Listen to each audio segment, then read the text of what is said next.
The Arche. Who and what is God? In ancient Greece during the 6th century BC, the people gathered in Athens to listen to the learned philosophers deliberate on the prime mover, the originator of things, in other words, who or what is God? Hello everyone.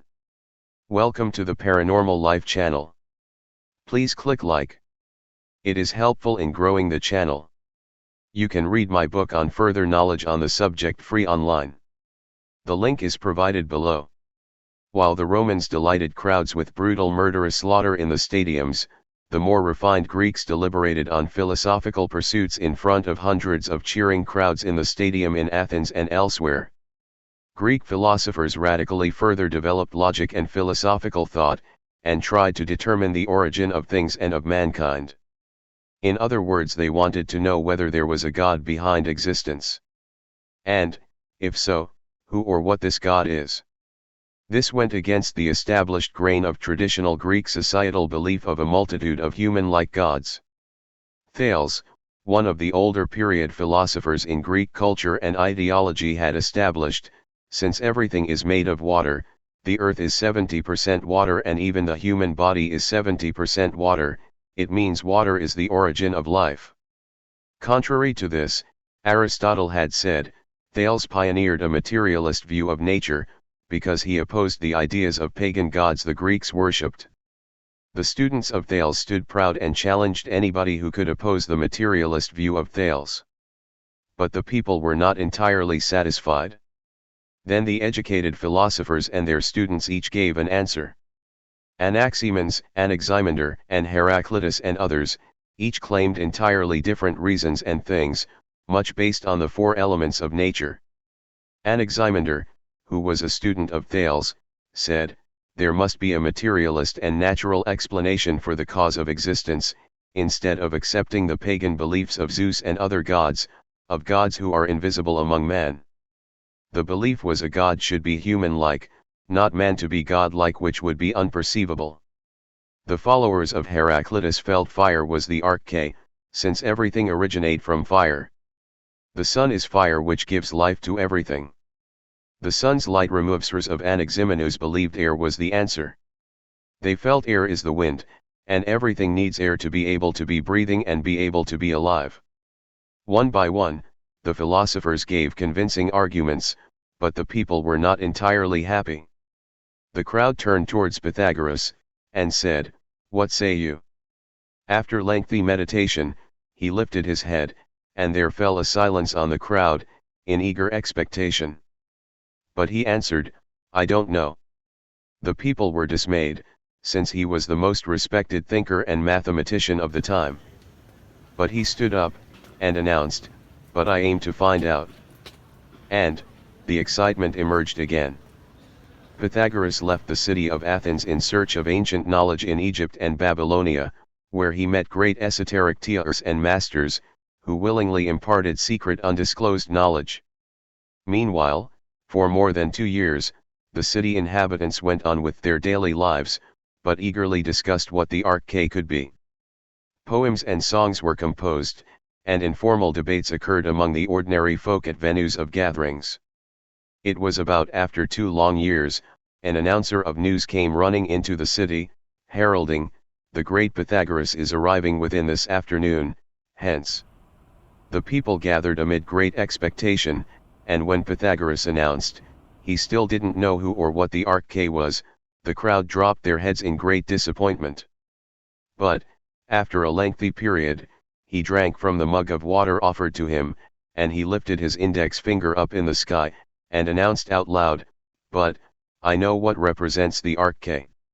Oh, great sage, tell us, said the crowd with one voice. But the great mystic announced he could not divulge sacred knowledge to the profane, but only to the deserving and the sacred. He said secret knowledge should be guarded against the profane. That sacred knowledge was holy and the profane would abuse such holy knowledge. That was the instruction from the sacred teachers. Some people entered his academy, and after 3 years, those who graduated in discipline and basic sciences, asked what the arche really was.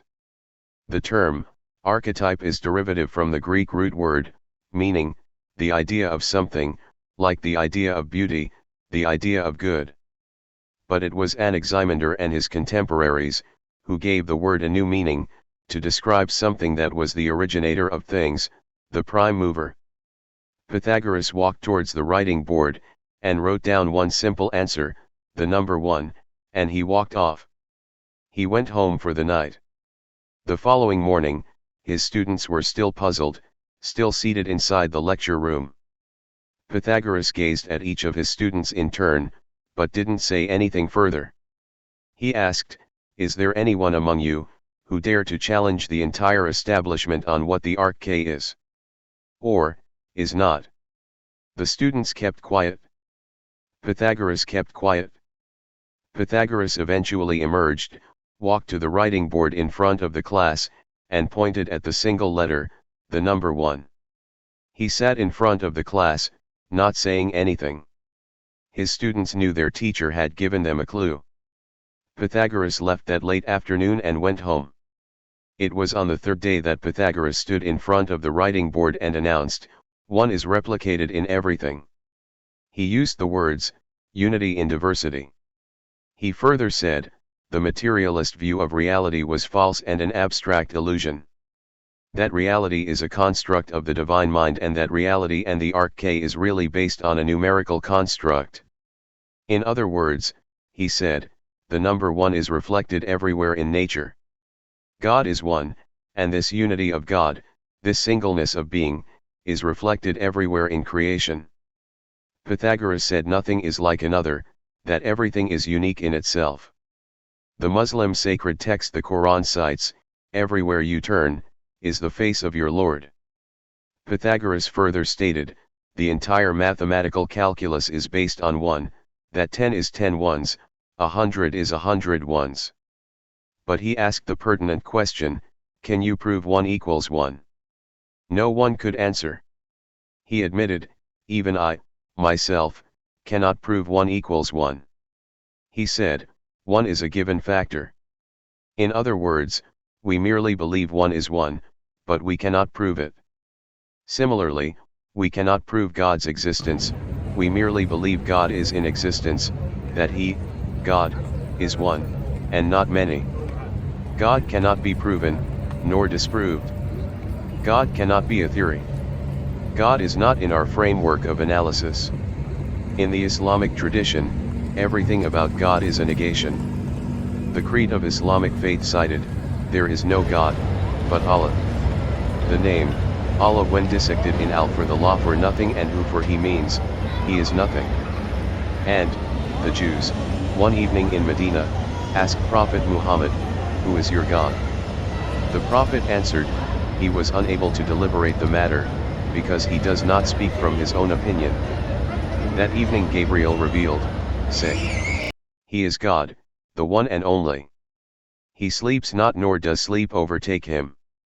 He is the eternal, the absolute. And nothing is comparable unto him. What we do know about God, is that he is spirit. But, he is also beyond spirit. He himself does not exist in spirit. He is beyond even that. We have no idea or vision who or what God really is. God has different essences. The most primal essence of God is love. It was out of this love that God created everything. The essence of God is reflected in us as human beings. We also reflect